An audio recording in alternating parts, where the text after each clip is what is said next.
নীলাখামর স্মৃতি লিখো কত কথা, তুমি মোর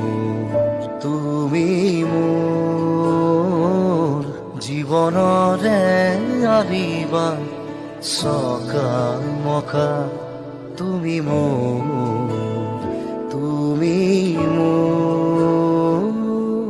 কাহিনীর মাজতে কাহিনী ভরা যাতনার জীবন মোর নিজে অকা, বেজাৰৰ চকুলো মচিলোৱা উদাসী ফাগুনত বসন্ত হোৱা, তুমি মোৰ সাৰুদিজনী মৰমবোৰ চবানা